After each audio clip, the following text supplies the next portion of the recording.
How do? How do? Why, aye, man. Whatever. So, Cherrie, first I want to thank her. I don't know how it's going to go this, you know, we might get upset, stop the film, who knows. I will be coming back, we're probably going to cover all this today. Yeah. Wherever you would like to start, love.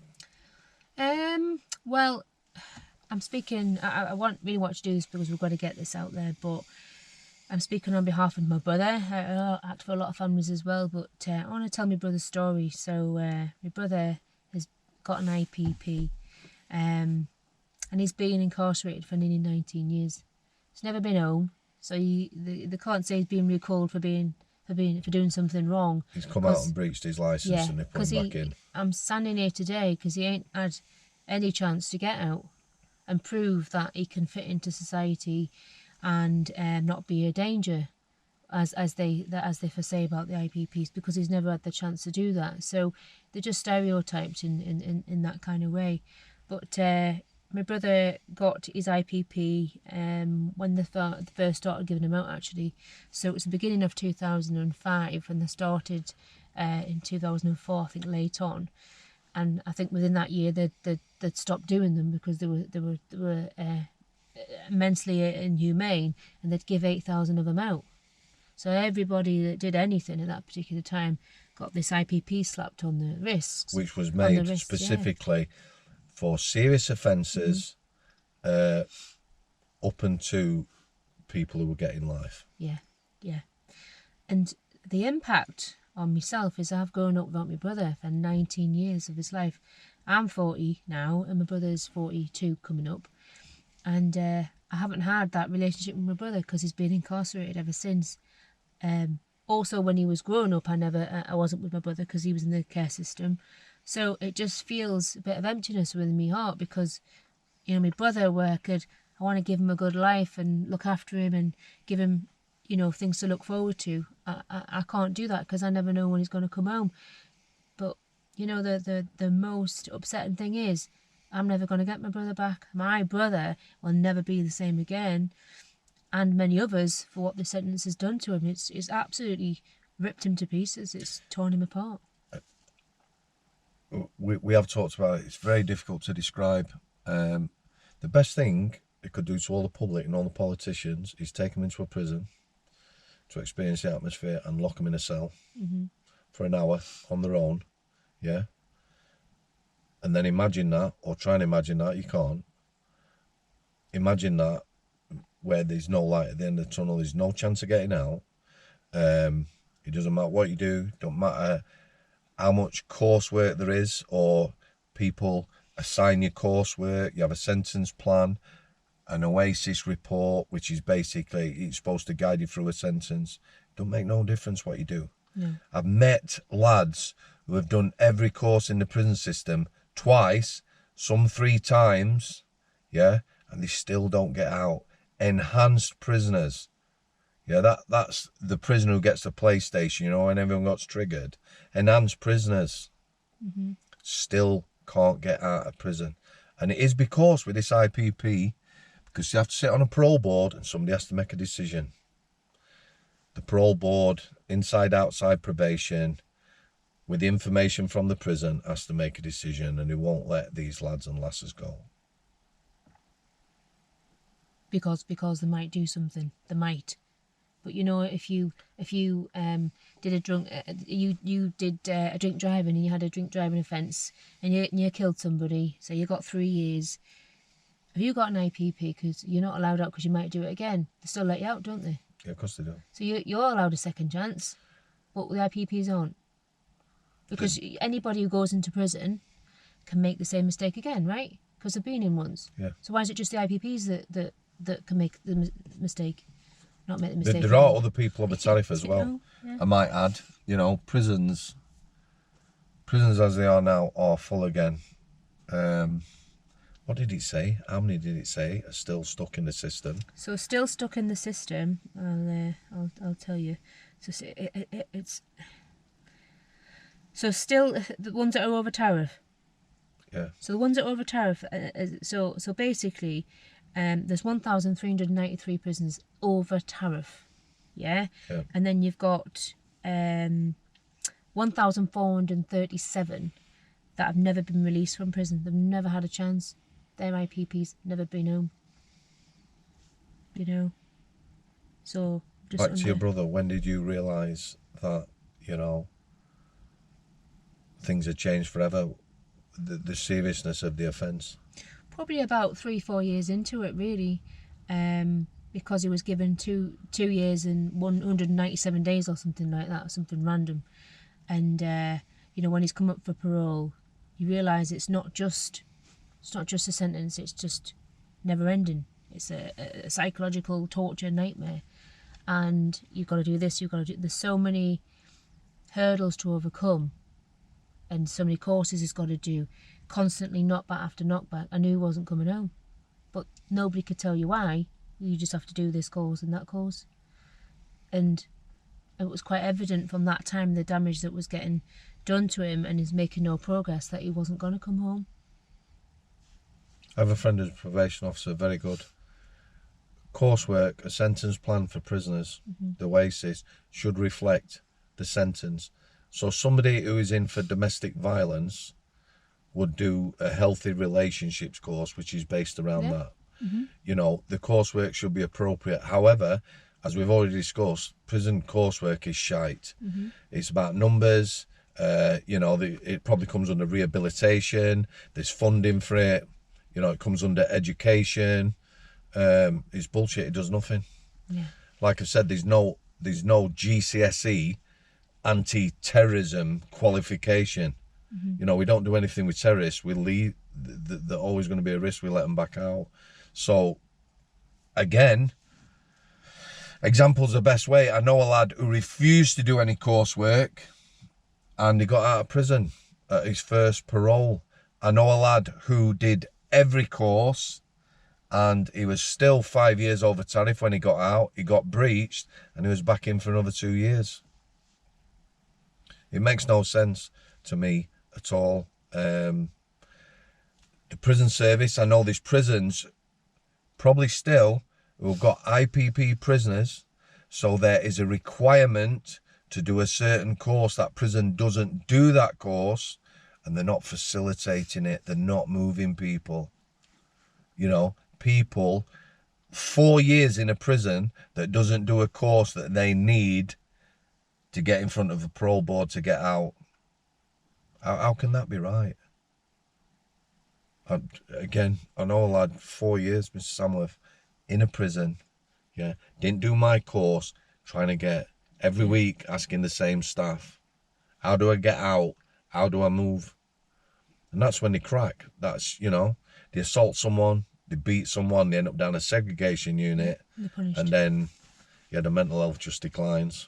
You're punished for the trauma that you face. So we go around in circles because there isn't clearly a plan for the IPPs really as such as basically there's no plan in place, because you've got the parole board that go in, you've got a designated officer, you've got probation officer, but they change like every bloody week, so they haven't got anybody significant. There's no continuous. Prison is flat on its arse now. Yeah. They've got youngest prison staff, least prison staff, least experienced managers now. But basically now, and I know for a fact, it's barely functioning in the prison service. Yeah. It's flat on its arse. It's the whole of the prison service going to be in special measures quite soon. Yeah. They ain't got enough staff to do the job. Prisons are being put in special measures because they ain't got enough staff. And then prisons are being asked to provide staff to other prisons. Yeah. A dozen messages every week. There's a lad, I'm hoping very much to be interviewing him soon. He's been in 4 years. So, and this is how the messages go. Sam, I've been in 4 years. I've done a lot of detached duty at 4 different prisons, which basically means he might have been employed by Strangeways, but he's worked at Hindley and Garth and Preston and somewhere else because they're short. You can earn good money. You know, they might lodge you, they might put you in a hotel at Garth because you live a long way and you can earn money. But he says, he is only a young lad as well, he's still in his 20s. He says, it has wrecked my relationships with my family. He says, I'm at my wit's end, my mental health is shot. What do I do? You know, I've told you, leave. You need to leave. Get out. You know, I still say, hopefully that lad I'm going to be interviewing quite soon. And because he's a young lad and he's worked at all them prisons, then... Yeah, he's going to have a lot of experience, won't he? I'll tell you as it is. I want to ask you how long you've been visiting your brother. When did you start visiting His him? current prison, he's been in there nearly 7 years. So I've been in the last 7 or 8 years there, and then we were in Leeds. So I've been to see him there. So probably started visiting him since 2006 or 7. And what is it like building up to the visit? It's really hard, but I think I'm consistent for his mental health needs, because I'm trying to encourage him on his journey, because I want to get the poor kid He's home. only got you, hasn't he? He's only got me. I haven't got my parents, so they, they don't, not that they don't bother, but they're not in his life. They're not in my life, so it's whatever. So there's only me that sees my brother.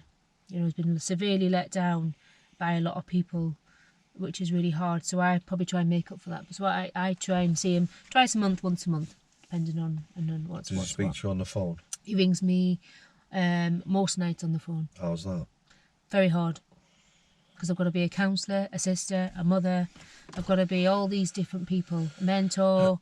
I've got to. It's really hard work. How's it affected you? Mentally, it's exhausting.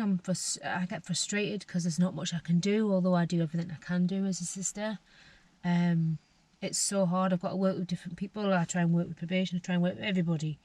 And the most frustrating thing is my brother has been in for 19 years, in a cell, locked up most of the day.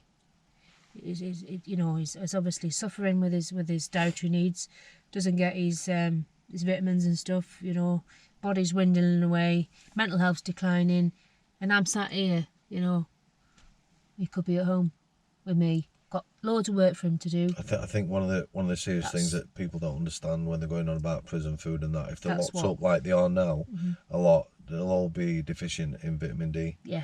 As a therapist, Yeah. I've come across people who are deficient in vitamin D, and it screws them up. Yeah, of course it does. It can cause massive ill health.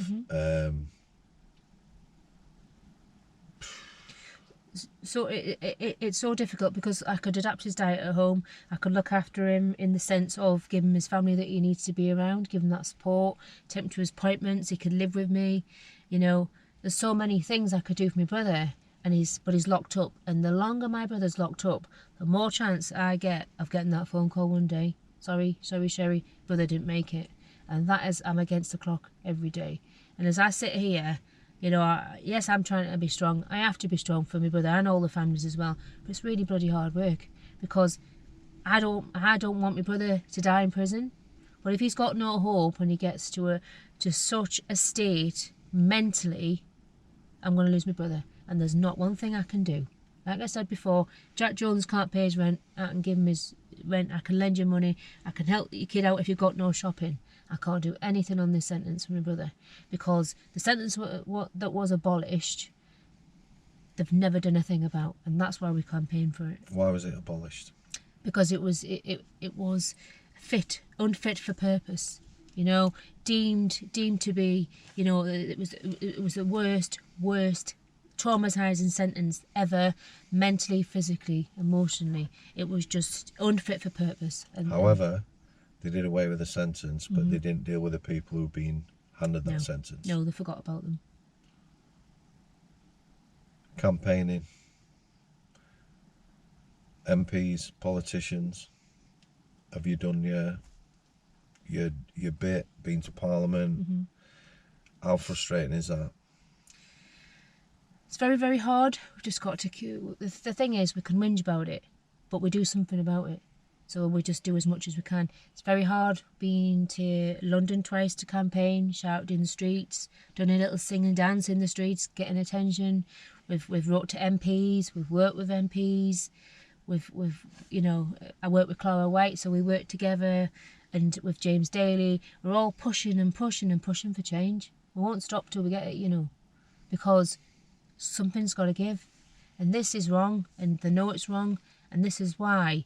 They know that if they're going to do something about it, they're going to open a can of worms. Now, what we're saying is everybody should be punished if they commit a crime. We understand that, yeah?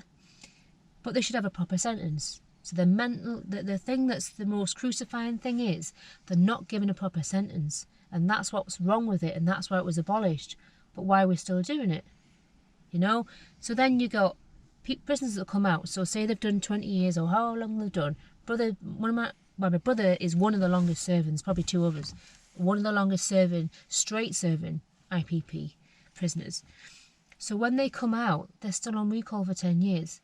What I don't understand is, so you may correct me, is how can they be recalled and abolished sentence? How can that be happening? So there's so many things that are infringing human rights. The 10-year licence was for terrorists, serious sex offenders and that, people who are serious risk to public. Mm-hmm. You know, their risk don't diminish. A sex offender or terrorist, their risk don't diminish the longer in prison. When they come out, they're going to be a risk, always going to be a risk, which is why a 10-year licence was put in place. Mm-hmm.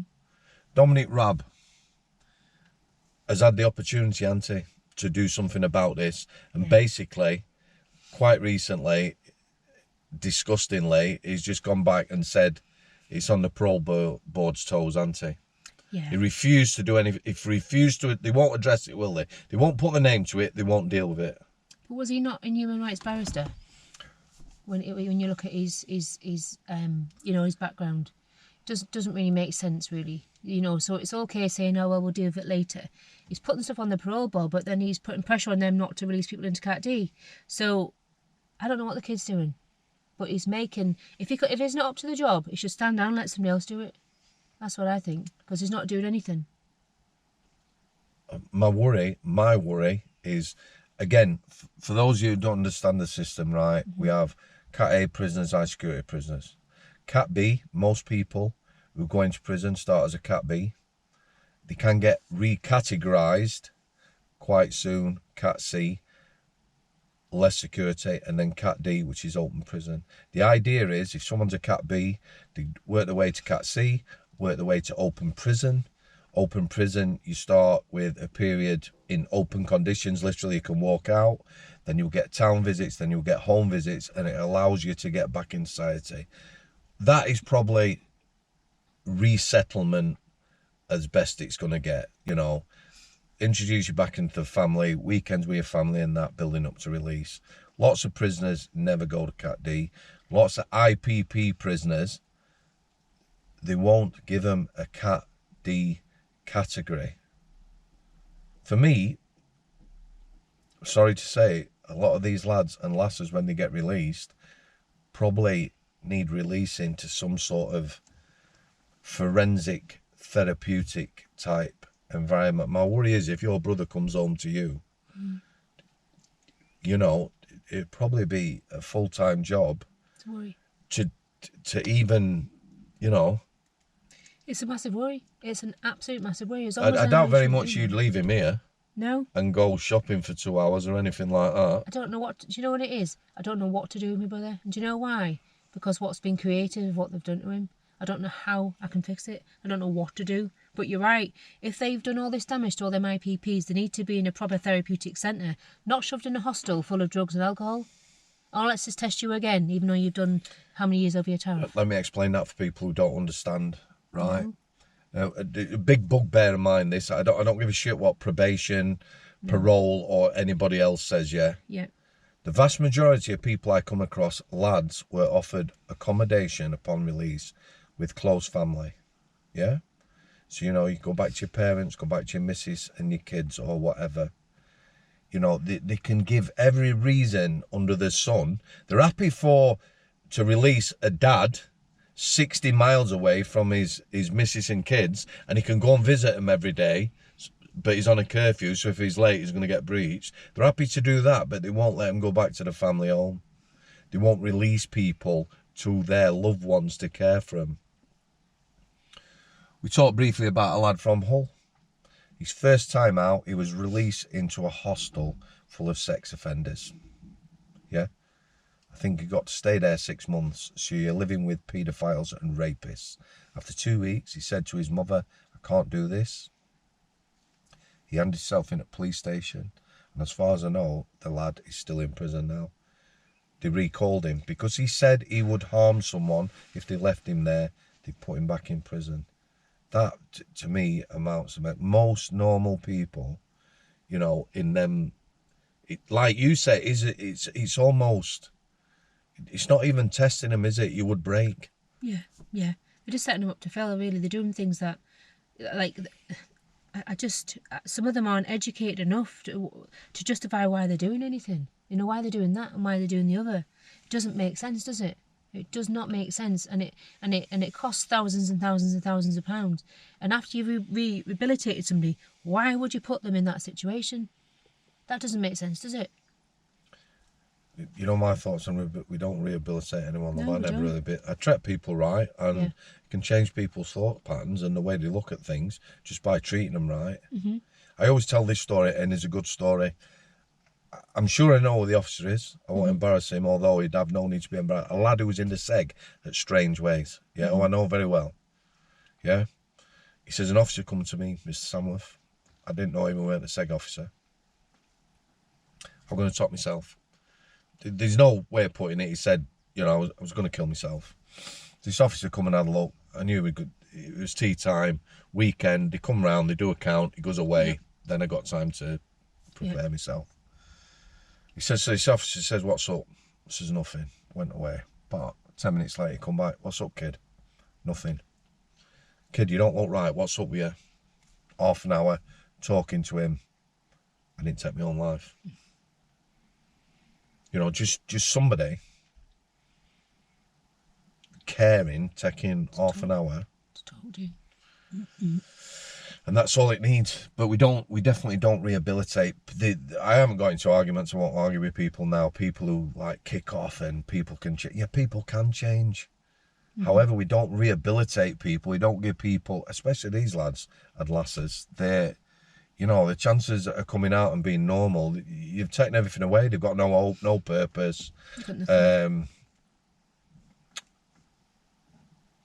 Shocking. Truly shocking. However, like you said, you've got to do your bit, haven't you? Yeah. You know, you can't worry about what's going to happen if he does get out. No, I can't. I thought about this. I just want the lad to have a chance because he deserves that. Can't stereotype people without giving him a chance. 19 years, never been out. You know, my sister, I want to look after my brother. If he comes out and then and does something daft, that's on him, not me. But he should be sentenced like everybody else. My fear is though that possibly they might do something to go back to prison because that's all they know. Yeah, and it's so difficult, isn't it? But to hear my brother every single day is traumatic for me. Upset, angry, crying, feeling like he's, you know, rock bottom, shit on somebody's shoe every day, not fed the right things, not able to eat like me and you can go to the supermarket, eat what we want to eat, not be looked after, you know, 23 hours a day, forgotten about in a little room day by day, thinking about what he's done after he's done his time. It breaks my heart, and that's why I campaign, because that's not how we should be living, is it? You know, for GBH, this kid's committed GBH. He got into a fight, joined in the fight, came off on top. He got the bollocking. He got the IPP. Other two, they got in trouble. One of them died in prison, but they got the sentence as well. They all got in trouble. But what I'm saying is, he didn't deserve what he got. And if he did, I'd be the first one. I wouldn't be sat here. You know, I'd hold me out and say, actually, he's an arse. But actually, after 19 years, he's been through the care system. He's had no parents. He's been shown a boatload of abuse. Now he's sat there thinking about his life. Got into a fight. He was angry for a reason because of what life did to him. That's no excuse, but that just going through a system, and it's gone through a whole system and never being helped. You know me, I've talked enough mates about kids. Do you know what I mean? They're a product. People are products of their childhood. Quite often, you know, when kids get to late teens or whatever, if you've done nothing with them, then they're on a slippery slope. I've met enough people. Yeah, we all have choices, but some of their choices aren't the same. No. You know, how they look at themselves, how they look at others. A lot of them feel worthless or whatever. Yeah. You know, and they end up looking up to the wrong people and make roll. And this is the thing as well, with the IPP prisoners are vulnerable. You know, I had a conversation with my brother a few years back, and I give him canteen every week. Canteen's key for them, you know. I never understood about to educate myself and change everything the way I think to try and help my brother. He was brushing his teeth with salt. Yeah, I had no money. If I don't send money, he's got out. You know, so I thought, right, I'll send the kid 25 quid a week. That way he can get his toothpaste, this, his deodorant, his canteen, his little bit of nuts and whatever, vapes, whatever they buy. And every week my brother's not vulnerable. He's not asking Jack down there, can you lend us this? What, oh, okay, I'll lend you that, Aaron, but, you know, obviously you're vulnerable. What are you going to do for me? Go knock that kid out. They're vulnerable, aren't they? Yeah, of course they are. This is what happens, you see. So I've tried everything to benefit his life the best I can, but the IPPs are vulnerable because they don't have a date of coming home. So when they go up for parole, there's lots of stories out there. Coming up for parole, something happens. Sets them up, or there's a fight or something. They've got no way out. Someone's coming toward, and it happens. Someone's coming towards them with a shank, whatever they call it. What's he going to do? Sit there and let him do it? Pulled in again, sorry, you got another 2 years. And that is exactly why they're in longer. The and that's sad what thing happens. of it, don't even, you've it seen can be that. way less serious. Could be anything. Anything. You know, an officer decides you don't like your brother's attitude. Yep. Couple of write-ups, showing aggressive attitude, threaten me or whatever, that's it, bam, parole, Yep.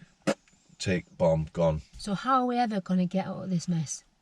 So if he had a proper sentence, if the officer wrote... It won't be a parole sentence. If he'd have got a 3-year Exactly. tariff, Yeah. he'd have probably been out in 18 months, 2 years, You wouldn't have had with that. an 18-month, 12-month licence. He'd have been out. It don't matter if he'd have had a fight in prison. Exactly, so would have been out, It wouldn't don't he? matter what he did. Yeah, He could yeah. misbehave. We've had lads come Yeah. in on 5-year sentences, yeah, where they've got a tariff and they've been involved in drugs, violence, all the way through their sentence.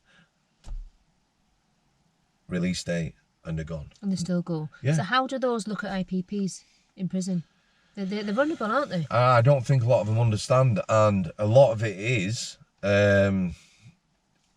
you know, they probably think themselves grateful that they've got a release date. Absolutely, yeah. But they are exposed because of that. And as I say, no matter what we've talked about, no matter what we do, we just go around in circles. We're never curing the I situation. know, lads, 12 months. You've You know? got parole coming up, 12 months before parole. Yeah. You know, taking beatings and that.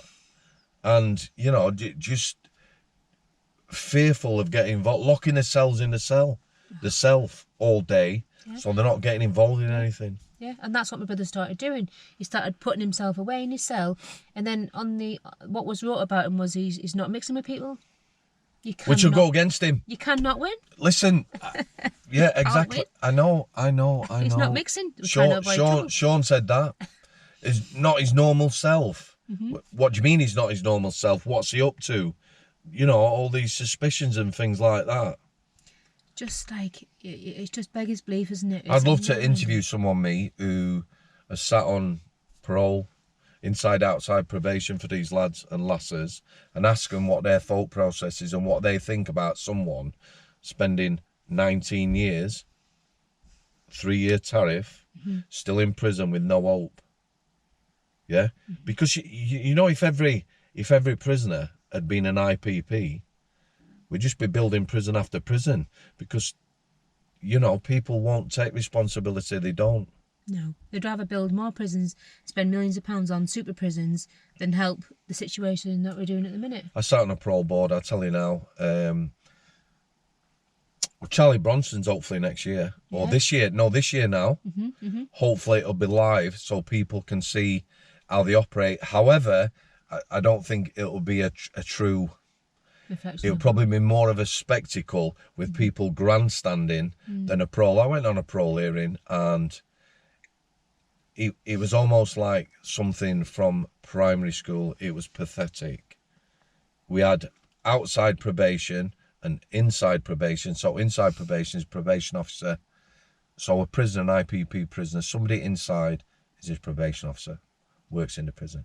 Somebody outside works outside, probation officer. Had them arguing. I ended up for 20 minutes arguing with outside probation about an incident in prison that I was part of, that he wasn't there and he had no idea. However, that incident, he saw fit to keep this lad inside and knock him back on parole. And the guy who was chairing it let us argue, and it was a proper argument. Mm-hmm. You know, it was pathetic. It was like, my dad's bigger than your dad. Yeah. It was embarrassing. Yeah. But this is someone who is over tariff, which means they've served much longer than they should have, Yeah. with a chance of getting out, and somebody arguing against that. If I hadn't have been there, he'd have still been in. Mm-hmm. You know? Yeah. And people don't understand that either. No. We're 16 years over tariff. How can you ever forget that and live a normal life? How can you? When you've done 16 years over. If you kill someone and you go to court, yeah, and I've seen lads who've done this, Mm-hmm. and you get 17 years or 15 years or whatever, you've killed someone, you know what's coming, there's an expectation. Yeah. If you've got a good barrister, they'll tell you what to expect, you know, run a trial, go guilty, whatever. You know you're going to have to serve 15 years. But you know, at the end of that 15 years, You're coming home. there's a very good chance you're coming home. So it's I actually know it's the not knowing that's killing off the mental health of the IPPs. Right, so the prisoner whose parole I sat on. The first parole hearing that I sat on lasted 2 minutes because outside probation didn't attend. So instead of, and they knew he weren't attending, instead of contacting me or inside probation, Mm-hmm. coming to me or coming to see the prisoner and saying, look, I'm sorry. Yeah, no. So we went through this circus of sitting down, and the guy said, you know, thanks for coming, you know, I'm sorry we can't proceed. I thought, what a circus. Why have you done this? Because I saw that lad a month before, Mm-hmm. basically terrified, yeah? You know, it's your worst nightmare, that, isn't Yeah. it? Probably second only to being in court waiting for a sentence. You're getting a decision that's going to get you out of prison. Mm-hmm. Mm-hmm. Yeah, his second one, again, the build-up, it's terrible. Myself, like you, right, you make the punishment fit the crime. Yeah.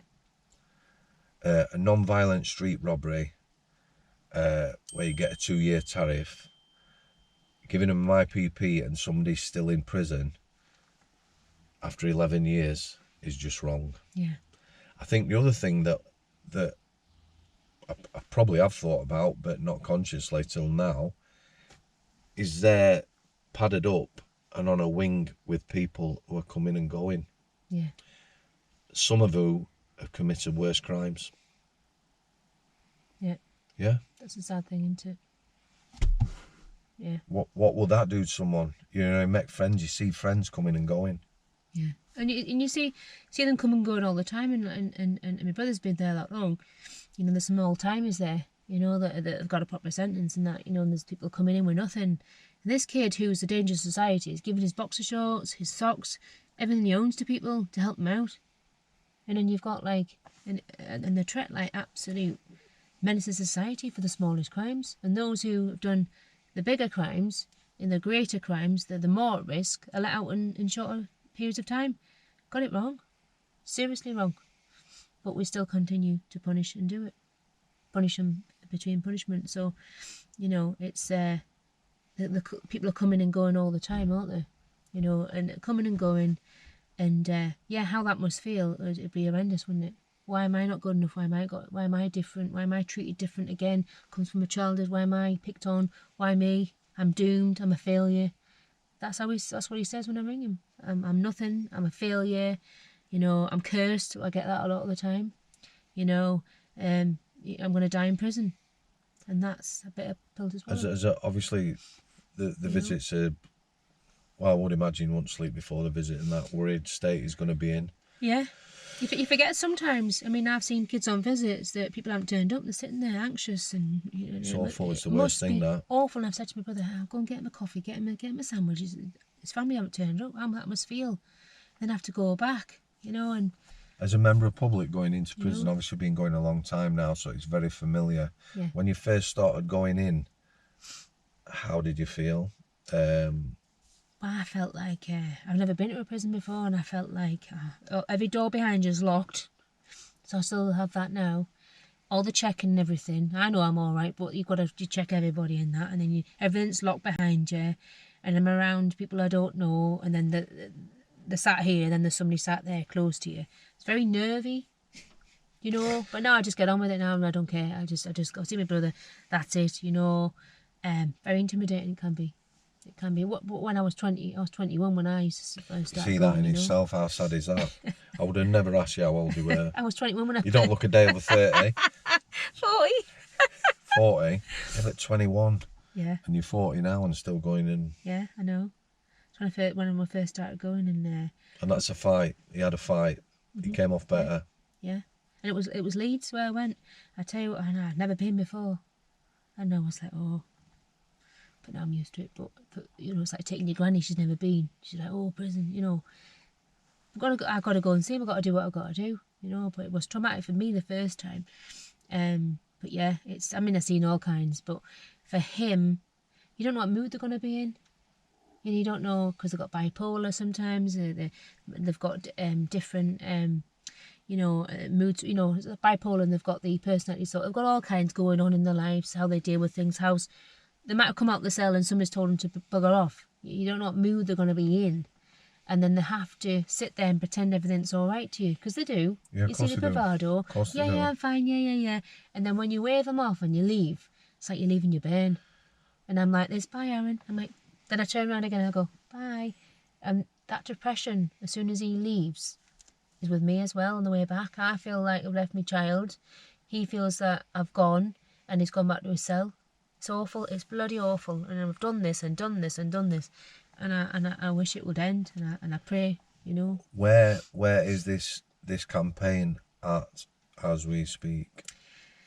Well, as we speak, we are waiting for the Justice Select Committee for their inquiries to be answered by the government. Now, the government was supposed to answer it in November, then it was supposed to be 10th of January, and they haven't answered us yet. So we're keeping up. When there was James Daly was in Parliament trying to... MP. The MP, yeah, and he's MP for Bury. And he's done a lot of hard work and pushing, because he understands the sentence. He's educating himself about it, so he wants to make a difference. And he's putting a lot of good work in, as well as many other people. There's so many that have campaigned actively, like Clara White. Loads of people that have campaigning. So there's more and more campaigners going a lot as we're going along, because the IPP is getting recognised as inhumane, basically, and barbaric. So where we are, we're waiting for the government to respond to that, and that's Dominic Raab. So the pressure's on for him, but we seem to be being ignored, and it'll end up in a court battle. It'll end up like it's the biggest thing since Hillsborough disaster. What is the select committee? So they're members of the board, and they basically. So it took so long, we couldn't actually get it into Parliament. It wouldn't. We tried and tried and tried and tried. Loads of people tried. Loads of campaigners. Who was stopping that? This wouldn't listen, and it was James Daly. He was one of them. Just in case I'm corrected, James Daly was one of them that actually got it into Parliament. Now they have to start to listen. Before that, they didn't care.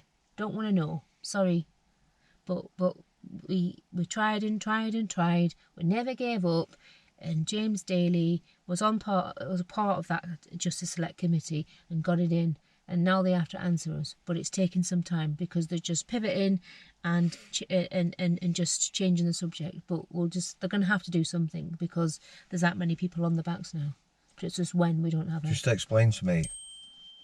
I did read it. I didn't fully understand it when they were on about one of the solutions, possibly resentencing. Yeah. Everybody. Yeah. Explain what that's about. So they feel, or a lot of people feel across the board, it's a different public opinion, but by re-sentence everybody for where they're at now, some may more serious than others, would clear the backlog of people that actually shouldn't be there. and should be out now. They can't just go like that. There you go, boys. Get yourself, and girls, get yourself home, because what they've created is that much mental torture and that much illness through what they've done. That's not safe for the public. And I would agree that as well. It needs to be some sort of rehabilitation, some sort of special unit, some sort of something that they're going to have to cop up for because they've caused the damage. Now, the resentence would be going through and resentencing them properly, whether that's done at the next parole or whenever that's done, so they could have a proper sentence like everybody else. So say you've got 6 months, you've got 2 years, you've got to serve a year, and then we need to do everything we need to do within that time to progress you and get you where you need to be. That's what they need to do. That was the resentencing. So they won't actually be released. So if your brother, if he might be released, he might be released on the parole bob. Nobody knows, do they? Nobody knows. We couldn't say, I might get released. He might not. But then he does another 2 years, another 2 years, and doesn't do this course. Does another 2. Before you know it, you've done 5 sets. You've got 10 years on you. again, courses do fuck all. Courses don't they help don't. anyone. They don't rehabilitate anyone. They're not going to help them survive when they get out. Mm-hmm. They're profit. Do you know how many paroles he's had, your brother? I don't know, too many. Some of them unfairly hasn't had parole. Sometimes they've missed it. Sometimes he hasn't had a oral hearing. They just do what they want to do. COVID was affected, so he's a year over parole, so it'll be 3 years next parole. So it's due shortly, but it's 3 years he's waited rather than 2 because of the COVID. So I couldn't count on my hand how many paroles he's had, but it's just not back. And then, but you know what it is? Sometimes they don't even see him. They just look at the piece of paper that could be wrong. Because when you read that about yourself, you're in a cell, right? You hate the world hates you. You're horrible. No one's going to help you. You're going to be there for the rest of your life. You get your sister, your family are trying to get you up there, trying to motivate you. Come on, you can do this. Get your thing thrown through the doors at Oasis or whatever it is. Dossier. Sit there. They don't really want to read it because they know it's a load of crap in there. You didn't do this when you were 7 years old. You didn't. You said you told your mum to bugger off when you were 9. What's that got to do with it? It paints a picture, but what's it got to do where you are now? So eventually he picks it up and he starts to read it. Yeah. How many things do you think they get wrong in them dossiers? Where do you get the chance to say, actually, mate, that's not right? We don't get to actually question anything. Exactly. If an officer's written, this lad was abusive to me and threatened myself, the officer's not there to answer to that, and you don't get to reply to it, do you? And I've seen it, and I've seen the officers, the way they've trapped my brother. Don't like him, and I've seen them try it on with me. The same bit. I'm like, no, mate. But I have to sit there and go, yeah, no problem, Mr. Such and Such. Yeah, that's fine, I accept that. See what they're doing. I can see what they're doing. They don't like him. They treat them differently. They will treat him differently, and also people who like your brother will react differently to things because it's not that they won't care, but they've got no purpose. Yeah. So they are. I think prison staff, they don't like awkward people. No. I would think a lot of prisoners like that and other prisoners who are in long time, they know the rights. Yeah. Prison officers don't like being told, I want this, you're not entitled to it. They don't like people who know the rights. They don't like people who know prison rules, procedures, prison service. They don't like it. They don't like being told they're wrong. They don't like being challenged. Yeah. And especially now, I would imagine now, it's awful because there's no experience and nobody knows what they're doing anyway. No. I know there's one lad who he's trying to see his key worker. It's been 5 months, he's put complaints in. No key work, he's trying to see probation. 5 months, no probation. Shocking. It's just hard, isn't it? But going back to the dossier and all the incorrect things that are keeping the prisoners inside, all the negativity that's raw, no chance to say, well, that's wrong, this is wrong, and the other. Not seeing your solicitor, not seeing anybody, not knowing what day it is, that's a massive impact on mental health. Not knowing. The not knowing is the worst. You know what it was like in lockdown, right? Yeah. And we were restricted. Yeah, of course. Yeah, couldn't go anywhere, couldn't do anything. They've got that all the time. Yeah. Constantly. Yeah. You never think, oh, well, they're hard done by because they can't go to the pub, they can't do this. Think of them guys. They are treated differently. They are discriminated against because they haven't got a sentence because they're not good enough to have one. Well, that's terrible on an abolished sentence. Of course it is. So this is the thing, you know, people say, oh, well, they deserve to be in there. Like I said before, anybody who commits a crime deserves a sentence, but not a sentence where they don't know how long they've got. Not for a minor crime, they don't. I don't agree with that. When you're in prison, it's a bit like, if you get moved prisons, this is how my brother's told me this, right? Yeah. So you'll go to that prison there, do that stupid course that's going to tick a box, right? I want to tick that bloody box for this course. Oh, sorry, Mr. Graham, you've got to go to that prison there. Right, okay. Say do that course. You don't really need it, but need to tick a box. That person's settled in that prison, knows the routine, you know, Yep. knows the routine, knows who's on the wing. There's no Yep. troublemakers Yep. on the wing, right? Yep. So I'm going to go to that prison there, right? It's a bit like first day at school, innit? You haven't of got course the it right is. clobber on. However, you're the new kid and everyone else is settled. Let's just see how far we can push that lad, because he's Yeah, new, right? yeah. Oh, like, you know, years ago you used to have the uniforms, but now it's all, you can wear what you want, innit? Yeah. Your Well, some are still uniforms. all the but- identity thing, you know, Yeah. that whole identity. Yeah. All that causes is loads of shit. Yeah, of course it does. Constantly Of course it does. getting your prop in, getting it signed, getting the train. That lad there has got a £300 pair of trainers, and that lad there has got no family, got no job, and has got whatever he can get from lost property. You know, so you go to this new prison. You got to go first day of school, pecking order again. That's when all the trouble just keeps going. You just, you know, it's like a war zone. It's like a war zone. But what I also needed to tell you, and he probably did tell you, is that you might not get to that prison you need to go to. Yeah, absolutely. Yeah, you don't know what's going to happen. You know. I'll tell you one of the things that probably people won't understand the consequence of.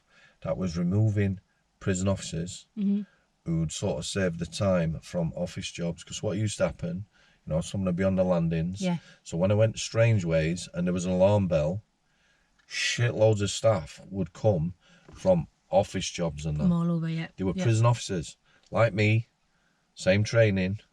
They would attend from offices. So one of the main sort of hubs was allocations. Allocations is what it is. That'd be an officer who, if your brother needed to go to wherever, Preston, for a course, he's the guy who'd make that happen.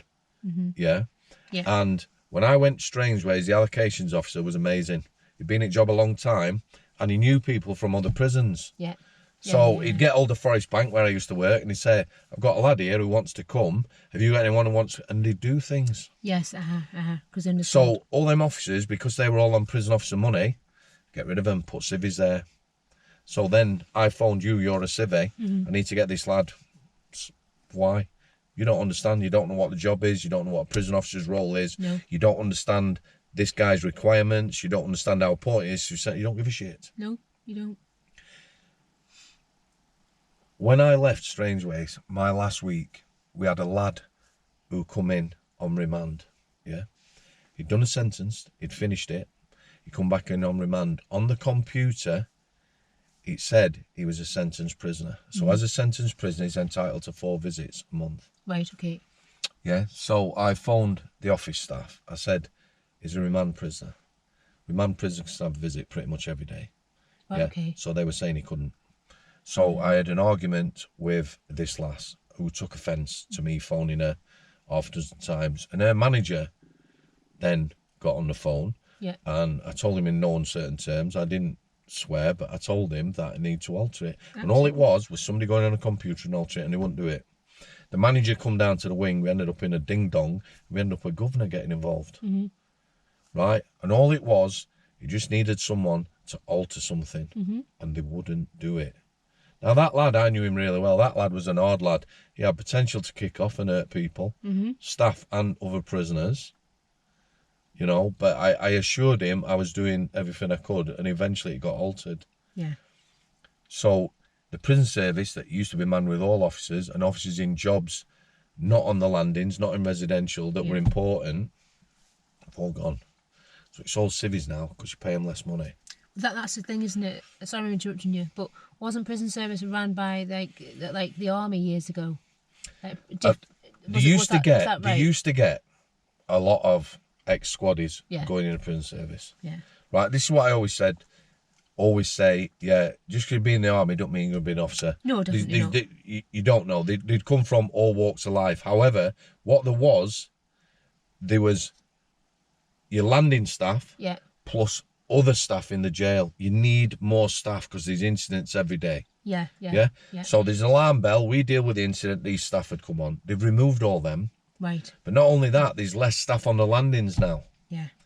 And as you know yourself now, your brother's probably, certainly before COVID, probably since 2015, pretty much been locked up every day like most people. Yeah. Locked up Very longer. little regime time. Yeah, The longer. unions now are saying, yeah, that's things of the past, getting prisoners out all day. They'll only get marked for purpose of activity, whatever that is. Yeah. It just makes it worse. I think a lot of them use COVID and extended the COVID demeanour after that and use it as an excuse. Well, COVID lot has of been it. used as an excuse. However, A lot it of was it. flat on its ass before that. Yeah. And it's just got worse. But It's getting worse every day. But it's just got worse because I hear stories that they're left in longer, and we're all already battling mental health. All prisoners, not just IPPs. It's getting even worse because they've got nobody to talk to. They get ignored on the bell. Because I like to flip it as well. I'll tell you what's getting worse. Because the conditions are getting worse. The decent staff are falling by the wayside and leaving. Yeah. Of course, I'm not going to They're put that becoming one out ill. there. Yeah, of course, yeah. You know, like I said, that young lad, 4 years in job, and he says, I'm screwed in head. I can't function. Yeah, I believe it. Yeah. And he's not the only one. I've met loads. I met a lad who was 21. He'd done 3 years. He was absolutely fried. Yeah. What they say is just, it's just, yeah. It is, and it's definitely getting worse. Shall we leave it there for today? Yeah. Thank you for having me. No, listen. I'm waffling on. I'm No, good at waffling. you're not, love. Listen, 21, 90 years visiting your brother, Yeah. non-serious crime with, not even looking like getting out anytime soon. They're supposed to be coming back to you soon, aren't they? The government have got a reply to this committee. Yeah, absolutely. Yeah, we're waiting for the Justice Select Committee. We're waiting for the government's response, and we'll have to keep probing them till we get that. When we get that, Not forgetting about. or shall I come back up here? Absolutely. Have another bacon butty, a coffee, and we'll have another chat. And some cheese. Cheese farm. Thank you. I'll sit there.